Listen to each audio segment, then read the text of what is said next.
We had some interesting things to look at last night to do with Russia. And in a sense, it's a little bit negative, I guess you could say, because it doesn't have necessarily the happiest ending, you could say, last night. But tonight, we're going to look at peace, peace in the Middle East. And we asked the question, will it ever come? And spoiler alert, we're going to have a happy ending. So we asked the question, will peace ever come? And I know, and you know, naturally in the Middle East, honestly, no. It's been going on for how long, and there is seemingly no end to the conflict that's going on there. And right now, you could argue maybe it's worse than it's ever been. It is, the whole region is in turmoil. We've seen it spread through what was originally something that people were getting excited about, the Arab Spring, thinking that all of a sudden democracy was going to spread across the region, and unicorns and rainbows were going to be seen on every hill. And it just simply has not been the case. It has gone from bad to worse. And now we see it in Libya, Egypt, Yemen, Syria, Iraq, and now we finished last night by looking at the things that are starting to turn up to a bit more of a hot, maybe not quite boiling yet, but certainly a level of hot in Turkey. So across the whole region, we can see that peace is far from close, it would seem. Tonight we're going to focus a little bit more on the events in Israel, because it's simply what the world focuses on. It seems almost disproportionately the world focuses on Israel, but it is the case. And the Bible also focuses on Israel. So tonight we will be looking primarily at events that have to do with Israel, but it will affect, of course, the whole region, and as we'll see, the whole world. And the truth is, the events in Israel actually hold the key to the peace that we are speaking about. Now, I had the opportunity to go to Israel, and it's a number of years ago now. I've had the opportunity to go twice, and it probably was maybe not something I would have thought to do, but my nephew was 4 years old, and he got leukemia while he was maybe 4 or 5, and there's something, you probably have a similar thing down here in Canada. We have something called the Children's Wish Foundation, where they say to a child that has an illness like that, would you like to go on a trip? Was there anywhere you would like to go? And being that really, at age 5, he'd been just doing the good old Sunday school rounds, nothing seemed more exciting to him than going to Israel. And so he wrote back that he wrote them a letter, and he said he wanted to visit Israel, the land where Jesus was and the land where David was, and on his letter went. And I decided, I was very close to him. I didn't have kids of my own at that point, and I thought, you know what, me and my wife, we'd just been married. We thought, you know what, we're going to go along too. This is going to be really neat, and it was going to be a special time that we could spend with him and the family, so we decided to go. And the minute we landed, you knew it was not a normal place, because we get in a taxi cab, and the driver wasn't great at English, but he spoke to us of his experiences. He was an older guy, and in 1948, when the state of Israel was born, he was a young guy, and so he wasn't able to fight, but he was a runner boy, so I guess he would run messages back and forth, because they didn't do technology like we do today. And then he fought in 1956, he fought again in 1967, and he fought again in 1973. And he had a very heavy heart. This was not a good time. I mean, we can sometimes, when we read the scriptures, you can get this feeling of, oh, wow, God's doing such a great work, and the Jews are going back, and things are happening, and God's working. When you actually go there, it's not quite as rosy as that with everyone. It is everybody in that region is suffering to one degree or another. That's simply the truth. And since I've had that first opportunity, I've grown more interested in the things that are going on there, and thus it took me to meet a gentleman by the name of David Rubin. And I'm just going to read this to you. It's from his book. I met him, but once I met him, I said, okay, I like you, and you're an interesting guy, and I went and bought his book. And this is what he wrote in his book. He said, and this is, I heard it from him in person, and then when I found the quote, I thought, this is perfect. Now I can relay this because I thought it just summed up what we're talking about. He lives in Shiloh, which is a settlement, a Jewish settlement, where, if you recall in your scriptures, the tabernacle used to sit. So he was very excited to go and actually be part of rebuilding Shiloh because he thought it had great significance scripturally. But this is what he says: just taking a brief walk in my neighborhood in Shiloh, we come to the house of the Yerushalmi family, whose 17-year-old son Shmuel was killed in a bus bombing. Several houses further down the block lived Shmuel's friend, 17-year-old Avi Sutton, murdered by terrorists who killed Avi and several other classmates who had been playing on or near their high school basketball court. On that same street is the Kessler family, immigrants from the United States, whose 19-year-old granddaughter, Gila Sarah, was also killed in a bus bombing. It doesn't stop. Just around the corner is the Shoham family, whose 5-month-old baby Yehudi was killed by a rock thrown at his head as he and his parents were driving back from a visit to his grandparents' house. He was resting comfortably in his infant seat when the car was ambushed and the poor baby's fragile skull was smashed. The doctors tried valiantly to revive him, but he died of his wounds after several-day vigil in the hospital's intensive care unit. Walk down the hill from the murdered baby's home and you come to the Apter family, whose son Noam was in the kitchen in his yeshiva, religious seminary, which combines military service with religious studies. He and 3 other fellow students were preparing for the Sabbath meal for the other boys who were sitting in the adjacent dining hall. Suddenly, 2 terrorists from the Islamic Jihad terrorist organization burst in the kitchen, shooting and wounding Noam and the others. Before Noam fell dead on the floor, he reached out and locked the door to the dining hall and threw away his key, thereby saving the lives of close to 100 boys in the dining hall. These are only a few of the many examples of children of Shiloh who have been killed or wounded by the fanatical Islamic terrorism that we are all facing. That man's story is beyond shocking. He himself was actually shot in the leg, and his three-year-old, I think, boy was shot in the neck. They actually both survived that. And he went on to become an activist in Israel and started something called Israel's Children, the Shiloh Israel Children's Fund, and simply to try and treat children that have suffered from terror, whether it's from losing family or losing, or a personal hardship that they've gone through from their own wounds.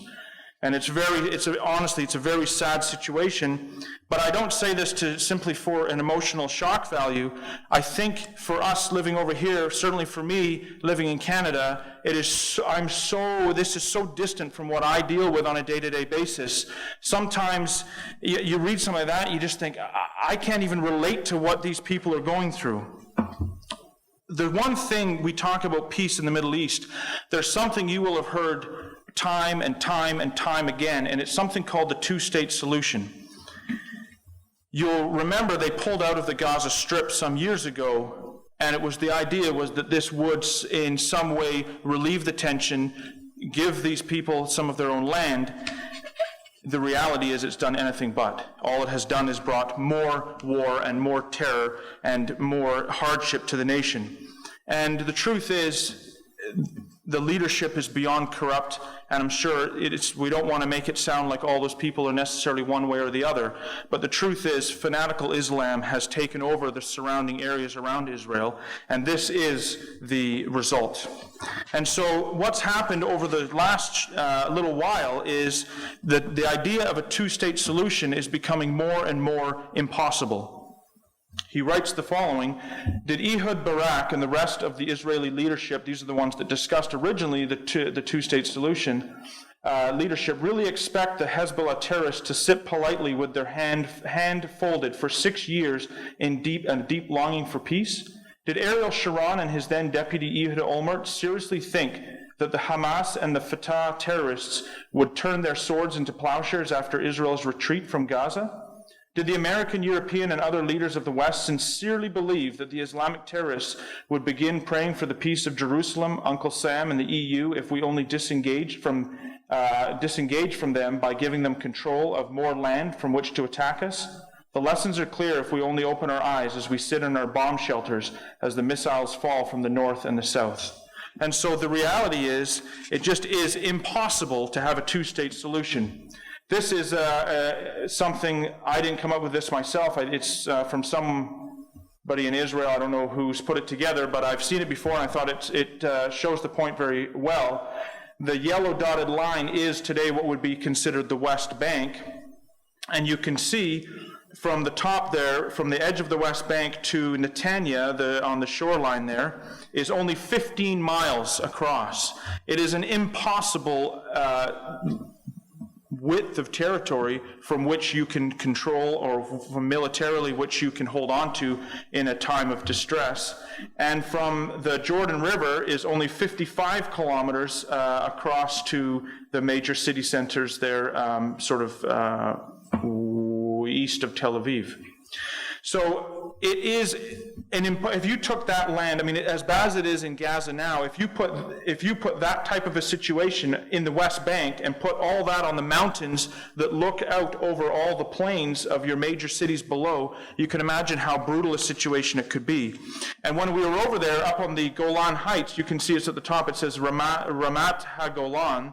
That's the Golan Heights that look down above the Sea of Galilee. Previous to 1967, it was held by the Syrians, and all the original bunkers and gun emplacements are still there today, and you can go through and you can walk through them and see them. And all those guns and all that was just looking down over Israel's territory, and farmers plowing the fields were simply trying to plow between bombs, and they had full armored tractors. It was ludicrous. So in 1967, they took those heights, and that's something that the world is pushing Israel to give back, along with the West Bank. Now, what's happened in Syria is a civil war. The reality is, even if you wanted to give it back, you have nobody to give it back to because it's so divided and so ridiculous. And so the Golan Heights, for the moment, seems to be off the table. But the reality is, the same situation would exist in the West Bank if you gave that territory up. And now you've got it close to over 600,000, they say now, Jewish people living in the West Bank that you would have to try and evacuate.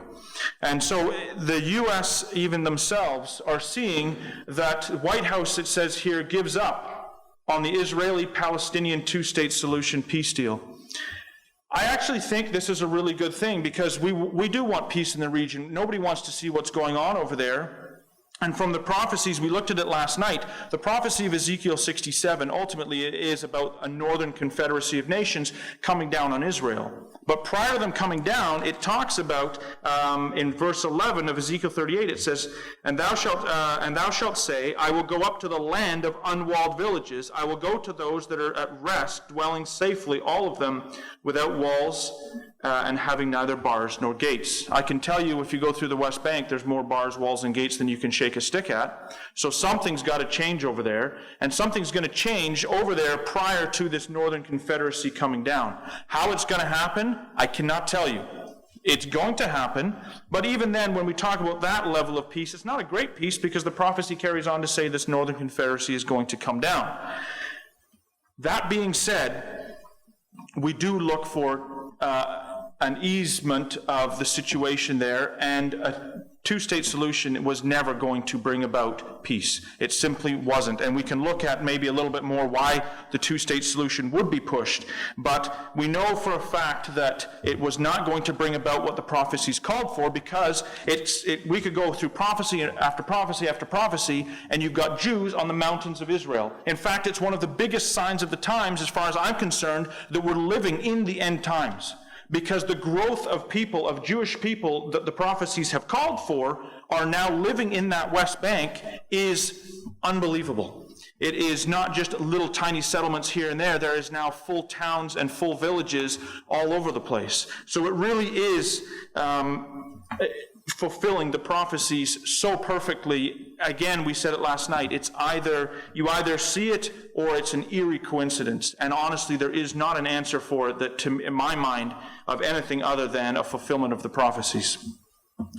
So on a natural level, the situation now is far from great. You've still got Hezbollah rearming. You've got Hamas, from one war to the next. The only thing they do in between seems to be dig more tunnels and, try and get more rockets. You've got Iran dreaming of nuclear weapons.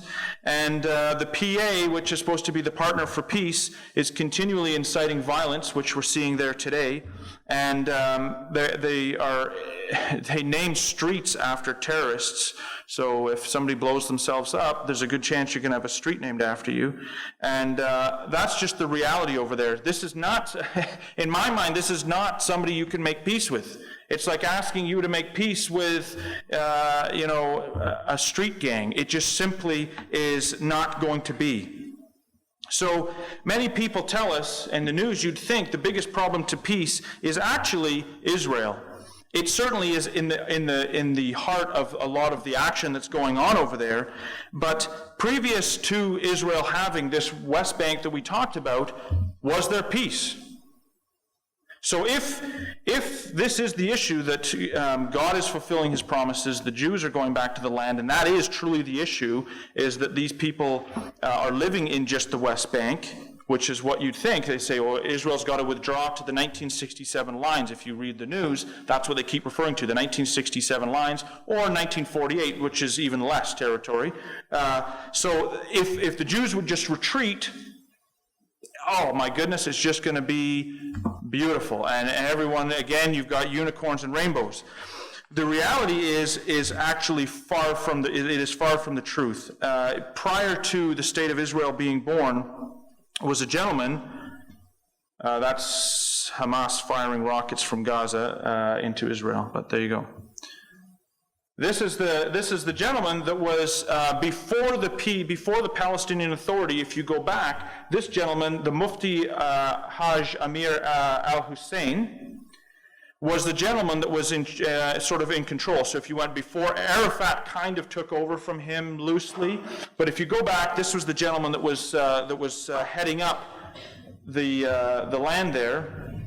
And you can see just from the pictures, a picture's 1,000 words. He was best of friends with the Nazi regime. It was brought out, actually, the Benjamin Netanyahu brought out recently that this gentleman was actually almost behind the final solution that happened in Germany. I don't know to the level, I can't speak to that, but I can say he was definitely involved. He was best of friends with all the top brass of the Nazi regime, and they did discuss ending the Jewish problem, as they looked on it, in Israel or Palestine at the time. And it was obvious what he wanted. And this was prior to the State of Israel. The reality is the State of Israel is not really the problem. Osama bin Laden referred to it and said, this was while he was still alive, referred to it and said that they can't take the fact that the Jews are in the land of Palestine, or whatever I can't think of the name he referred to it, but that this is the problem. They can't take it on any level. The truth is, it's not that if Israel withdrew to the 1967 lines, you'd have peace. It will not. It's not the case. They would take the land. Sure, they would. Would they lay their arms down? No. It's not the problem. From the very beginning, the truth is, any Jews in the land is the problem for them. There is no level that is acceptable, and I believe that truly. So, there's the interesting thing when you come to the Middle East, and when you come especially to Israel, there are so many different people that have interests there. I mean, when you go to Jerusalem, you stand in one spot, you've got the churches all around, the Christian churches all around you, you've got mosques all around you, and you've got the Wailing Wall with all the Jews. It is a pressure cooker, there's no doubt. It is quite an incredible situation that's there. And I don't think it's by accident. I mean, God has set this up. He calls it Jerusalem the burdensome stone. This is something that God is bringing out, and he's testing the nations, and he's testing his own people as to how this is going to play out and how they treat the Jews themselves. I believe you go back, well, we can get to that, but I mean, when you come back to the promises to Abraham, we can see, I think there's a principle that's laid out there. But as we talk about people that have interests in the land, it cannot be mistaken that there's another person that is extremely interested in the land of Israel and was so from the very beginning.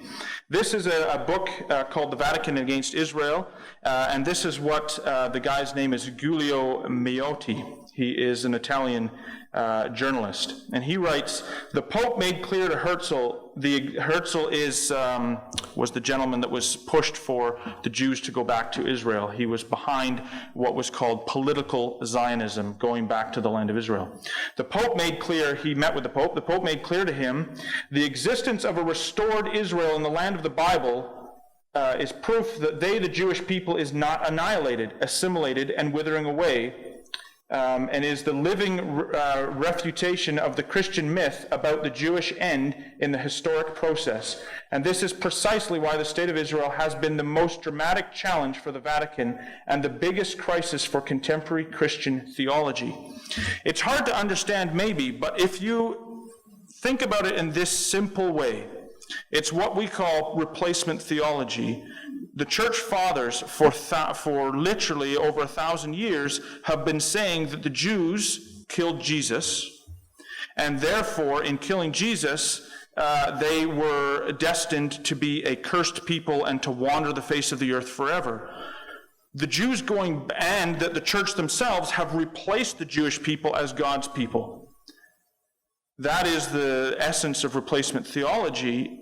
If that's the case, we have a problem because the Jews are going back to the land. So all of a sudden, this was a very big problem. It actually carries on, and so the Pope said to Herzl, I know it's not pleasant to see the Turks who had possession of the Holy Land at that time. He says, it's not pleasant to see the Turks in possession of our holy places. We simply have to put up with that. But to support the Jews in the acquisition of the holy places, that we cannot do. And Herzl said it was clear that the Vatican was against Britain's Balfour Declaration because of an abhorrence of both Protestantism and Zionism. Avril Manhattan writes in the Vatican-Moscow-Washington alliance, he says, the specter of the creation of such a theocracy has haunted the inner chambers of the Catholic Church from her earliest inception and is still a dominant fear. Hence her equivocal role in world affairs surrounding the birth of the State of Israel. In Vatican eyes, therefore, the millenarian yearning for a global Hebrew theocracy represents a deadly threat to the eschatological teachings of the Catholic Church.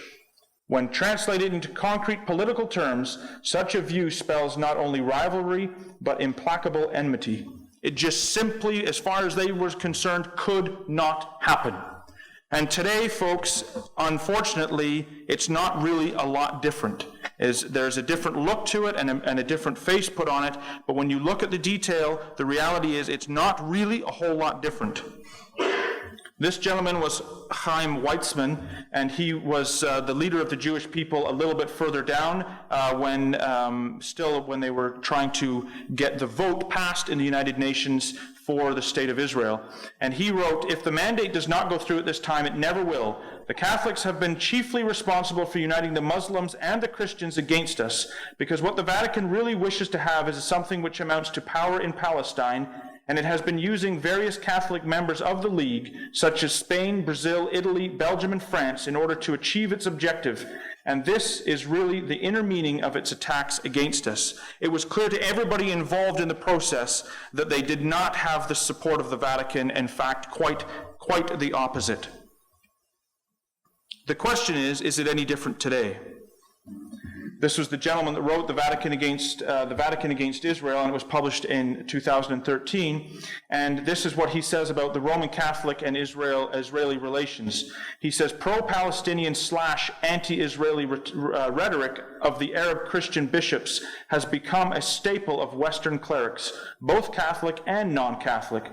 Their criticism falls into roughly 3 categories: comparing Israeli policies to the Holocaust, comparing Israeli to an apartheid state, comparing the sufferings of the Palestinians to the sufferings of Christ. The truth is, you'd think, come on, that's a bit far-fetched, really.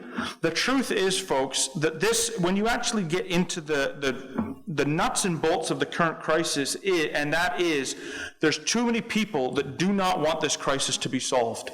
That's the truth. There's too many people that do not want it to be solved. You know, in 1948, when the Jews proclaimed the state of Israel, the British pulled out and the Jews proclaimed the state of Israel, 870,000 Jews at that point had to flee from the surrounding Arab lands because of fear for their lives. So you had 870,000 refugees that fled into Israel. And at the same time, you had 700,000 refugees that actually moved out of Israel and went to Arab lands. Some of it, there's people debate both ways. Was it of their own volition or what was it? I think it maybe have been a bit of a combination. They were scared of the Jews coming, but at the same time, their own leaders were telling them, just come out, and within a few weeks, we'll have the land cleansed. Don't worry about it. And as we know, it didn't work out that way. The truth is the 870,000 Jews have been assimilated, no issue, into Israel and have good working lives. The 700,000, there's only actually 30,000 left today, but they have been kept in camps, and the world does not want them to be assimilated. And so what they've done now is said, well, if a refugee, if there's only 30,000 left, that's not a big enough number to worry about. So anybody that's their children or their grandchildren, they are now refugees, and they deserve to come home to Israel as well. But knowing full well that if that happened, it would flood Israel with the numbers, and you would cease to have a Jewish state. But that is honestly what they want. But a lot of times it's very subtle things that go on. And this is what keeps this crisis continually on the back burner, or sometimes right in the middle of it. It's a constant incitement and a constant war to just keep this issue on the forefront. And if they could get the Jews out of what they can term the holy places, get them out of Shiloh, get them out of Jerusalem, get them out of these places, then it would be mission accomplished. And that's simply the fact.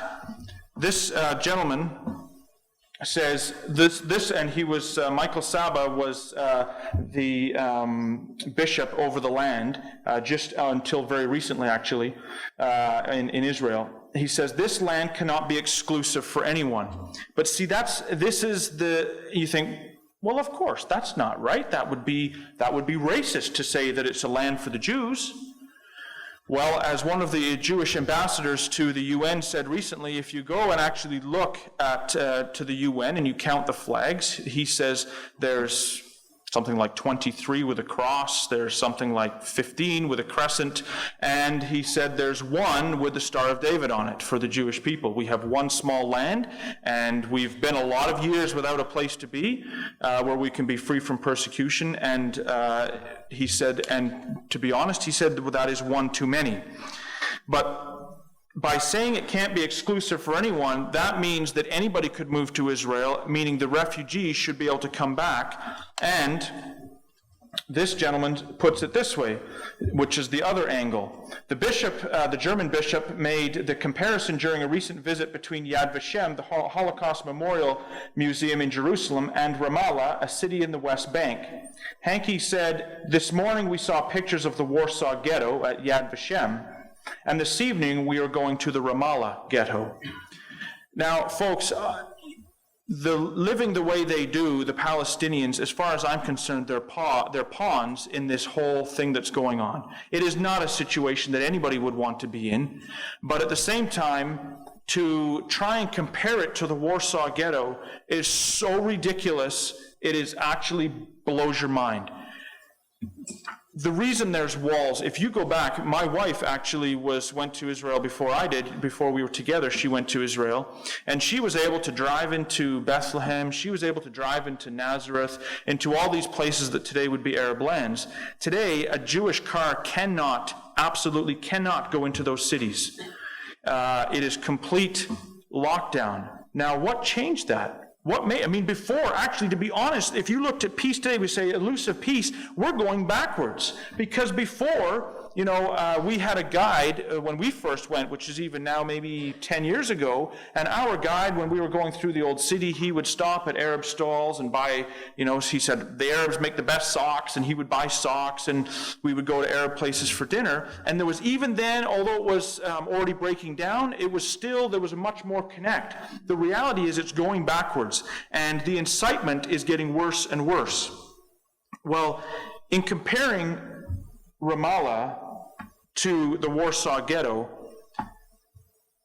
this was the Warsaw Ghetto. I looked up, I thought, let's just, I'll get a picture. Some of the pictures of the Warsaw Ghetto, I mean, the reality is you're literally loading people into cattle trucks, and we know what the end of it was. It is an outrageous comparison. But you say, well, maybe that's a rogue bishop. I mean, really, we wouldn't actually mean this across. This wouldn't be policy of the Vatican to push this kind of a thing. Well, this is just recently, and this is Pope Francis. He went to Bethlehem, and on the way out, he decided he would stop at the wall and pray. Okay. He knows. You can see here's the cameras. It's literally, if you get a shot from behind, there's just a crowd of cameras around him. He picks the spot. They've got it scribed ready for him. Bethlehem looked like the Warsaw Ghetto, free Palestine. And he prays there, and the whole media takes all the pictures, gets it all over the world news. This is not accidental. This is an extremely highly publicized visit, and this is where we stop to pray. Folks, this issue that we have when we talk about peace, it is not an issue, I repeat, that anybody that's really involved in a lot of the corners, especially here, they do not want this to go away. They will not stop until the Jews are out of the holy places. And when we looked at it last night, this gets to the heart of Ezekiel chapter 38, and we read Joel chapter 3. You're coming against my people Israel. Joel chapter 3 says you're coming against my heritage Israel. It comes up again and again. It is the cornerstone of the prophecies. If you said, why in the prophecies what are they doing? What is this group of nations? Why are they coming against Israel? Why are they invading Israel? It does mention a spoil, and of course, in this world today, economy is always plays a part of it. I'm sure Russia today and going into Syria, oil may have something to do with it. I wouldn't be at all surprised. Some people say it is, and it very well may be. Going down into Israel is going to have some benefits economically to this northern group of nations, but at the heart of it, there is a deep-rooted anti-Semitism. And this deep-rooted anti-Semitism is something that God will only, as we saw last night, take for so long. This was, I got this picture. This was Bethlehem today. So stars and bucks. So I know it's, and I shouldn't really joke, but stars and bucks, it's true they don't have Starbucks, but they have a close second. And the two Mercedes, I didn't take this picture, I just got this, I just Googled Bethlehem, and this was one of the pictures that came up, and it was two choice.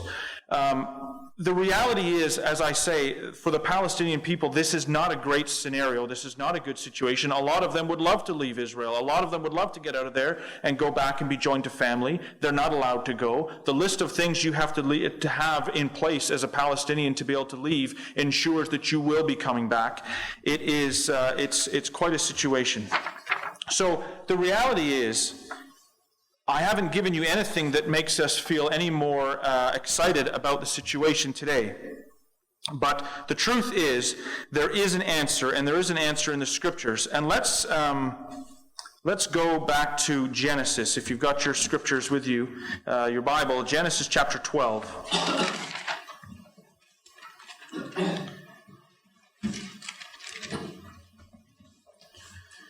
Genesis chapter 12 and verse 1. Now the Lord said unto Abraham, Get thee out of thy country and from thy kindred and from thy father's house into a land that I will show thee.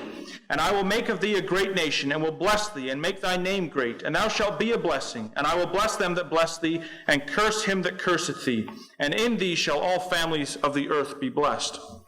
So in because of Abraham's faith, as we read through the Scriptures, he obeys God, he leaves his family in Ur of the Chaldees, and he goes out. And as we go through the promises, we don't have time to look at them actually, but it goes forward to Genesis chapter 13, and it goes forward to Genesis chapter 15. We could go through all of them. Let's just jump to Genesis 15 and verse 18. God says to him, In the same day the Lord made a covenant with Abram, saying, Unto thy seed have I given this land, from the river of Egypt unto the great river, the river Euphrates. So God promises this land that we're talking about tonight. He's promised it to Abraham.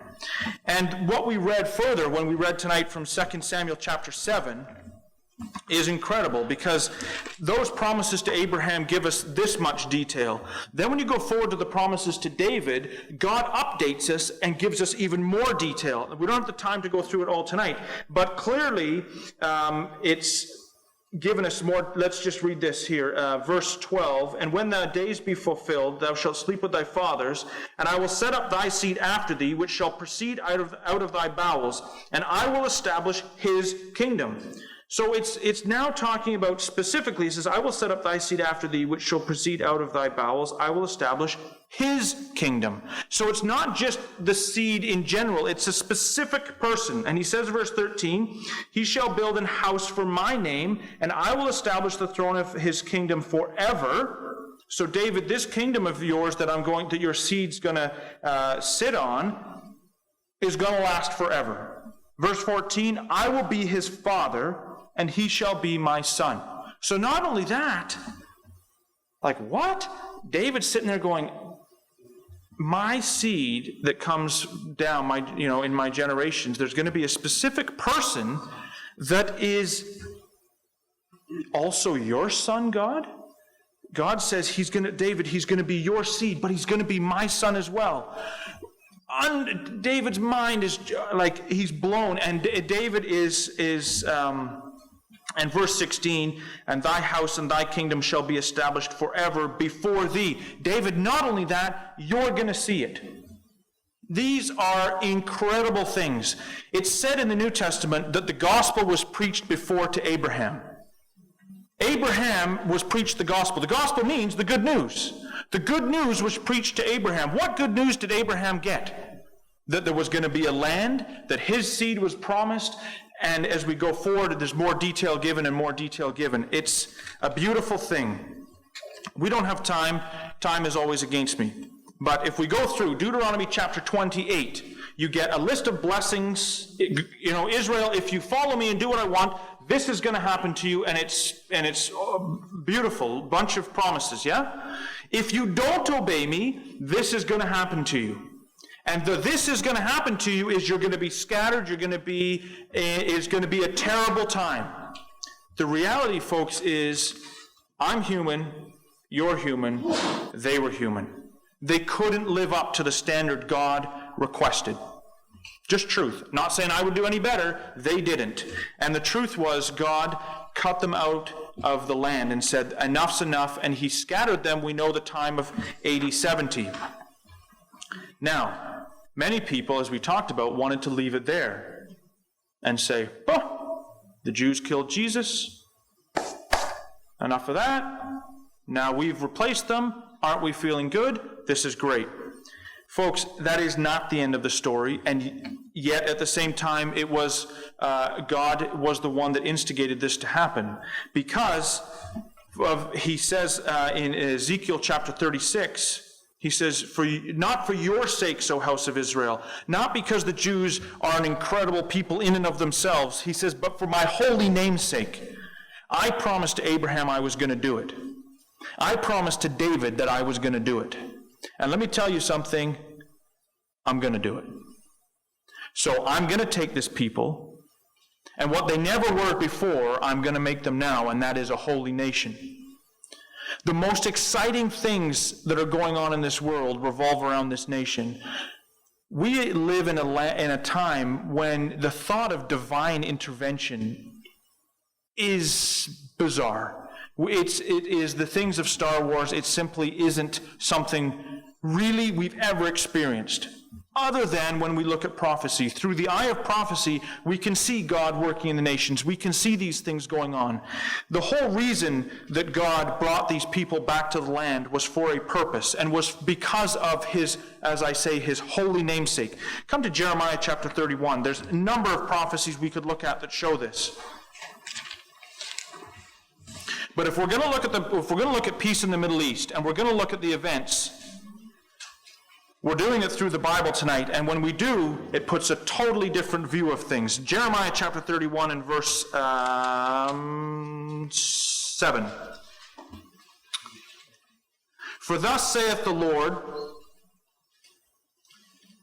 Sing with gladness for Jacob, Jeremiah 31, verse 7. Sing for gladness for Jacob, and shout among the chief of the nations. Publish ye, praise ye, and say, O Lord, save thy people, the remnant of Israel. Behold, I will bring them from the north country, and gather them from the coasts, or the RV says, the uttermost parts of the earth, and with them the blind and the lame, the woman with child, and her that travaileth with child together. A great company shall return thither. They shall come with weeping, and with supplications will I lead them. I will cause them to walk by the rivers of waters, and by the straight way, wherein they shall not stumble. For I am a father to Israel, and Ephraim is my firstborn. Hear the word of the Lord, O ye nations, and declare it in the isles afar off, and say, He that scattered Israel will gather him, and keep him as a shepherd doth his flock. This is what's going on. God has brought his people back to the land, and as much as today the world rejects the Bible, equally the world rejects his people. And we don't have time tonight to get into the intimate details of the rights and wrongs of the conflict, but the truth is, God is the one behind what's going on in the land. God is the one that's brought the people back, and he's the one that's brought them back, as he says, to my mountains, as we read last night. My land and my mountains, says God. The Dead Sea Scrolls, it's very interesting.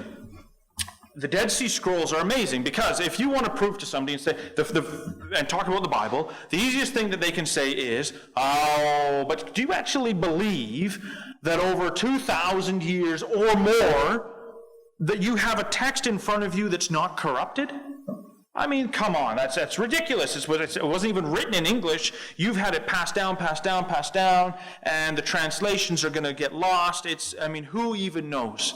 It's such an easy thing to do, and it was an easy thing to do until people started digging and people started finding things. And the thing is, I love the way God works. I love it. I mean, God's timing sometimes is too perfect. The Dead Sea Scrolls were found by an Arab boy, and he threw rocks into a cave, and he heard a smash of a jar, and the end of the story was they found these Dead Sea Scrolls. They date back to before Christ, and they are the book of Isaiah, and they are virtually word for word to what we have today. So if somebody wants to say, well, the text is corrupted, guaranteed you can at least go to the book of Isaiah, because every little bit of it, we've got proof that it was there right from before Christ. And when do we find this? It is most, I'm quoting here, it is most remarkable that the Isaiah manuscript 2, which was part of the Dead Sea Scrolls, was purchased by Yigal Yadin's father, Eleazar, professor of archaeology at Hebrew University in Jerusalem, on the very day the UN voted on the establishment of a Jewish state, an important event that led to the declaration of the independence in 1948. Literally, the guy, the scroll had been passed around, and this Jewish guy got word of it and went, we've got to get our hands on it. He's able to purchase it, and he's laying it out on the day that the UN is voting on the state of Israel.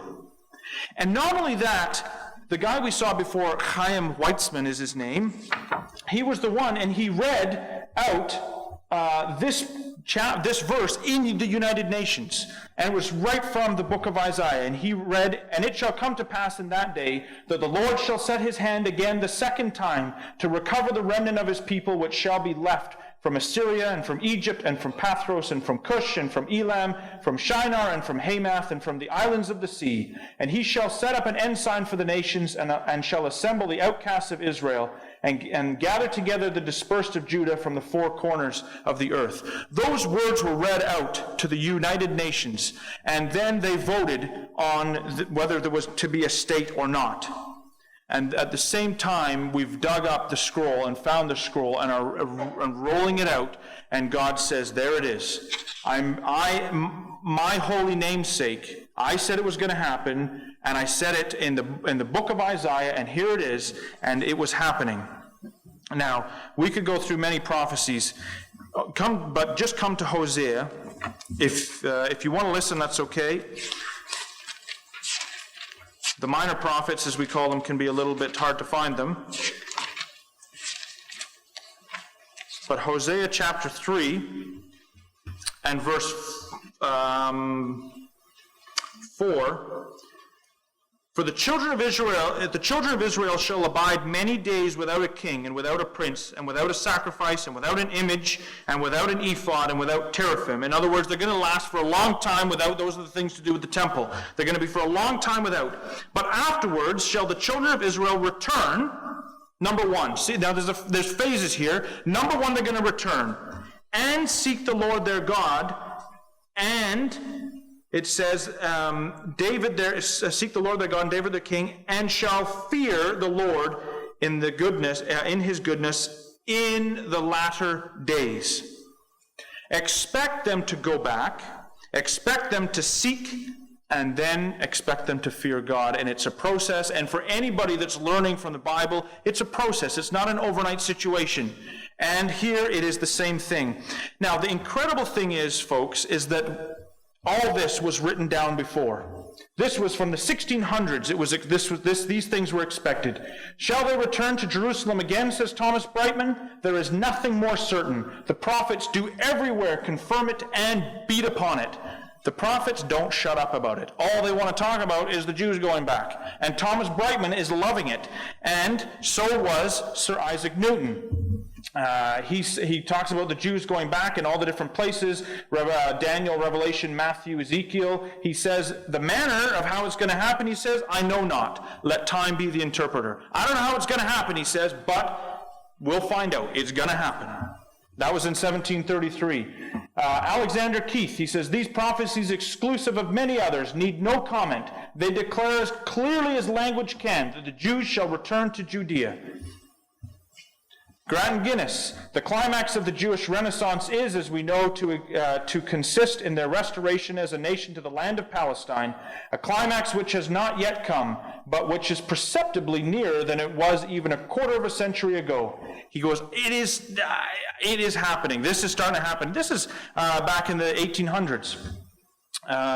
Edward Elliot, and he tells us there's going to be the occurrence of two grand events that are going to happen. He says, first, the homeward return of the Jews from their dispersion. Second, the gathering and destruction, probably in Judea, of some great anti-Jewish confederacy, which was our talk last night. These things have been looked for. This isn't new, the things we're saying tonight. They are of old, but people have been looking for them for hundreds of years, if not longer. And John Thomas says the following, and John Thomas was actually the gentleman that, through his understanding of the Scriptures and his reading of the Scriptures and his writings of the Scriptures, actually spawned the Christadelphians, and we came from that time. And it was from his teachings where a lot of our beliefs came from, and that the work that he did to dig up from all of Christianity, some of the things that he did. But he says the following, there is then a partial and primary restoration of the Jews before the manifestation. The manifestation means the return of the Lord Jesus Christ. There's going to be a partial and primary restoration, which is to serve as the nucleus, the center, the heart of the future operations in the restoration of the rest of the tribes after he has appeared in the kingdom. The pre-adventual colonization, in other words, before Christ, the colonization of Palestine will be purely on political principles. And the Jewish colonists will return in unbelief of the messiahship of Jesus. They're going to go back, they're not going to believe in Jesus, they're not going back for religious reasons, they're simply going back to farm some land and have a place of their own.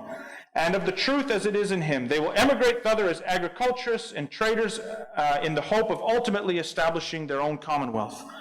That is exactly what happens. We don't have the time. He actually goes forward and says it's going to be Britain that's going to help them do it. And certainly it was. And they came back. And this is the incredible thing. This is the incredible thing, because not only did it say it was going to happen, it was said far in advance, and people looked for it, and it happened.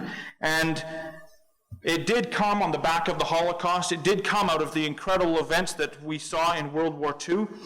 And the truth is, it has continued to grow and grow and grow. The problem has. The Zionism today is a bigger issue than it ever has been. And now, much to the irritation of the world, it's now turning and has a much more religious element to it. Because the people that are going back today and the ones that are in the land today are not all just saying it's on purely political principles. They're reading the prophecies now the same as you and I tonight are reading the prophecies and saying, oh my word, This is happening to our people after thousands of years of scattering and dispersion. This is happening, and they can see God's hand in it. This is what the world seems to hate more than anything, and that is Jewish building in the land. And the Jews' building is not something that, to be honest, when you go through Scripture, nobody's ever liked it. The time of Ezra and Nehemiah, when the Jews returned back to build, it was detested and hated and fought against desperately. It's always been the case, and much the same as the world hates the Bible itself.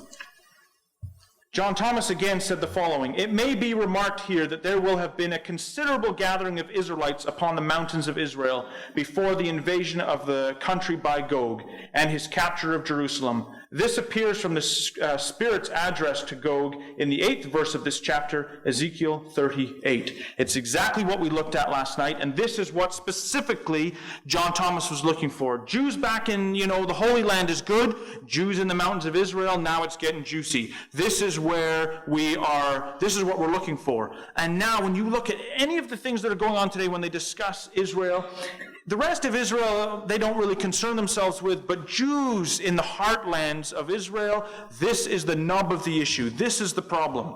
And this is what is turning into be more and more the world's problem. The Temple Institute, look at this. This is when you walk through the old city, this is what you find now. You're walking along in the Jewish quarter, and this is what you find. It's the Temple Institute, and it says on the bottom here, this lampstand, the first golden menorah constructed since the destruction of the Holy Temple. They're not just now happy to be back in the land. Let's read what they say. I just took this off their website last week.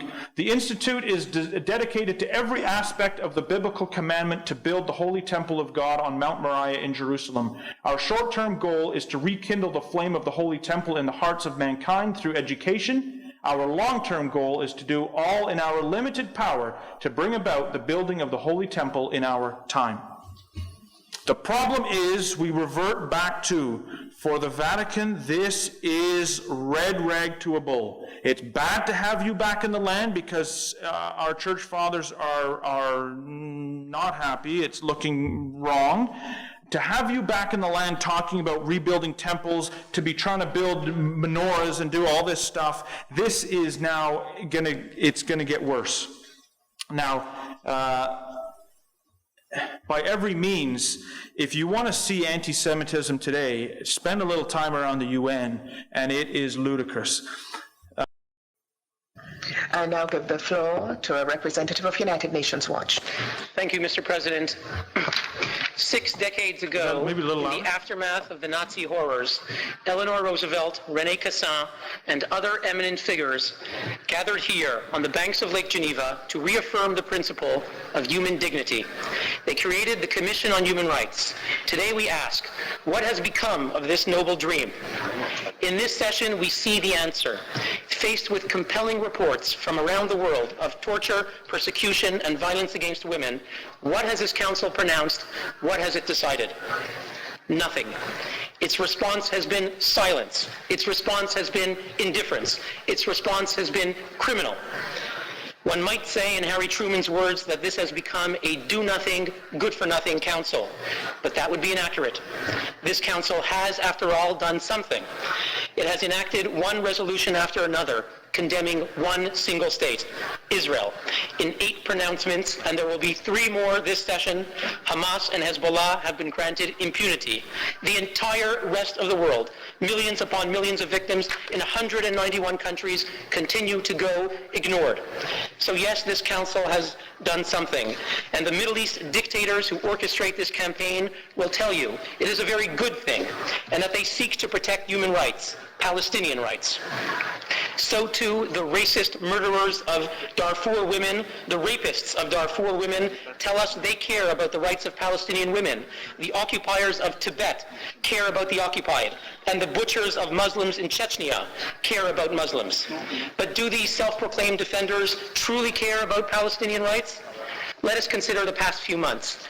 More than 130 Palestinians were killed by Palestinian forces. This is 3 times the combined total that were the pretext for calling special sessions in July and November.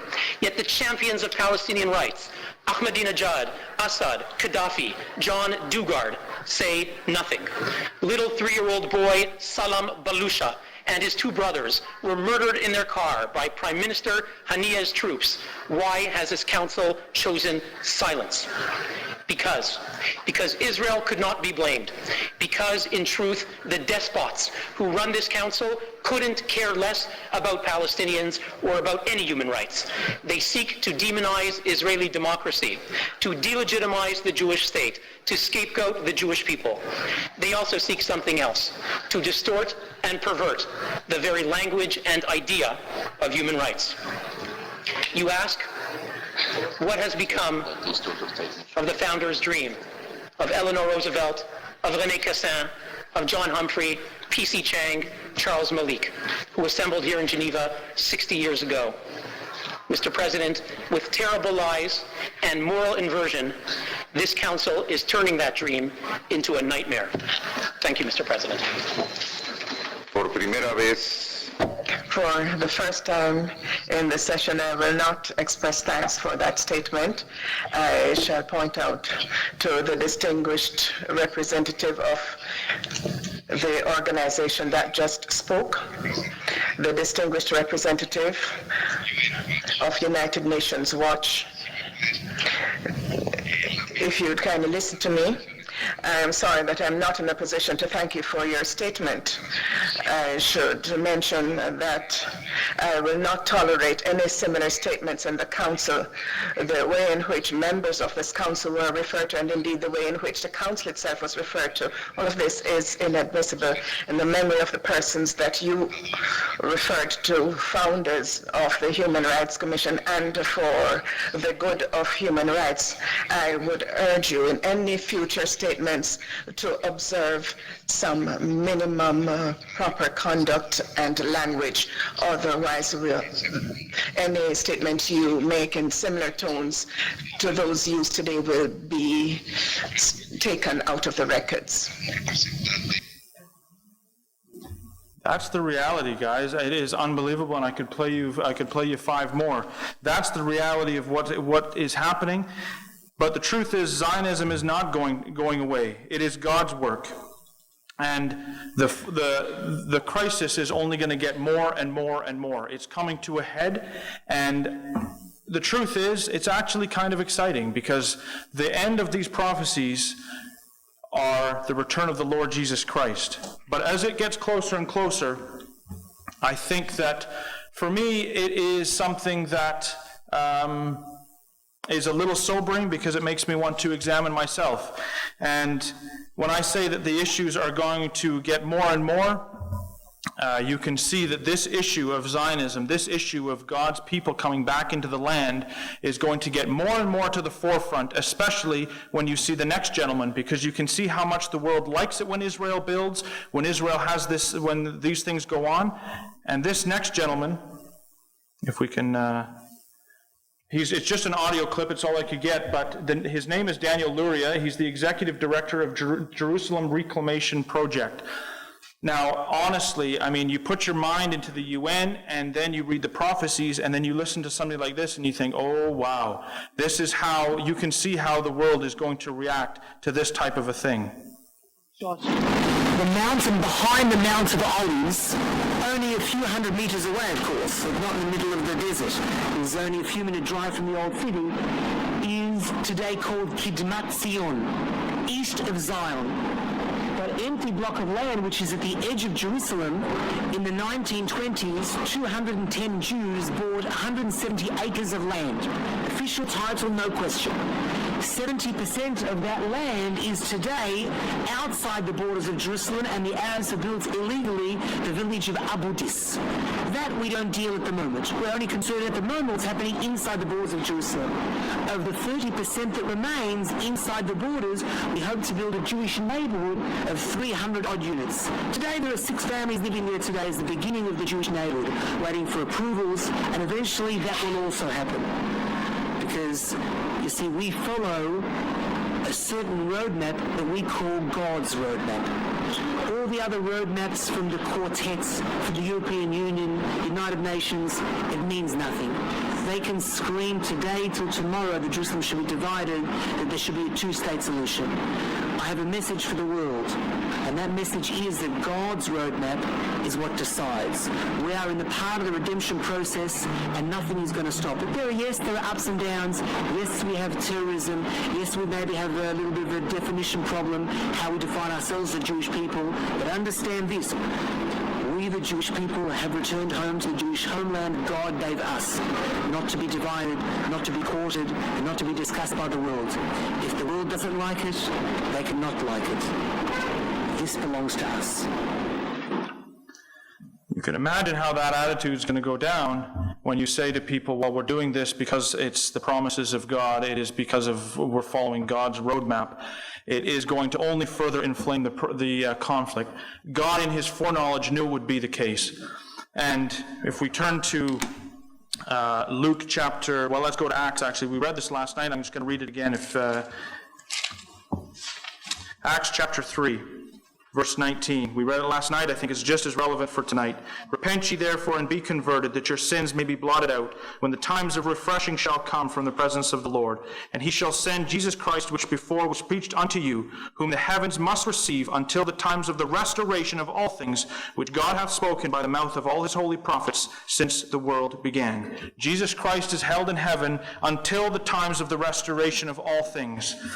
Come to Daniel, the prophecy of Daniel chapter 2. We didn't look at this prophecy these last two talks, but it's also very relevant, and we're going to read just from verse 44. And it's the list of, it goes through the different nations until it comes to the time of the end. But verse 44, and in the days of these kings shall the God of heaven set up a kingdom which shall never be destroyed, and the kingdom shall not be left to other people, but it shall break in pieces and consume all these kingdoms, and it shall stand forever. It is through this kingdom that God is promised will come, that true peace will come on this earth. The issues that are happening in Israel, the issues that are happening in the Middle East, are not solvable by men. We look today at the issues of ISIS, and I think that prophetically it may be that Russia takes care of ISIS for a while. But will Russia bring peace? Russia will not bring peace. The Confederacy of Nations that is going to get together, as we saw in the article last night, the Grand Confederacy. Will the Grand Confederacy bring peace? It will not bring peace. And neither will it ever accept Jews in Israel, and especially on the mountains of Israel. When gentlemen like Daniel Luria start reading their Bibles as Jews and realizing that it's God's work to put them back in the land and start working toward that goal, it further inflames the process. True peace will come. And even Ishmael, the son of Abraham that from which the Arabs come from, is promised in Genesis chapter 21, verse 18, that he would too be a great nation. Through this process of restoration, not only Israel will be blessed, but all the world. Christ back in the land, the Lord Jesus Christ back in the land, is the answer to all these issues. And different tribes and different people that have forever been seemingly in conflict will actually come very close and be very and support each other in these last days and in the days of this kingdom that is promised here in Daniel chapter 2. These are exciting things, folks, and I believe that from the prophecies and from the things that are going on, we are actually closer than we've ever been before. And again, it is something, as I said last night, if you want to discuss with me any further, if you have any questions or want to go through any of this, I would be more than happy to. Thank you.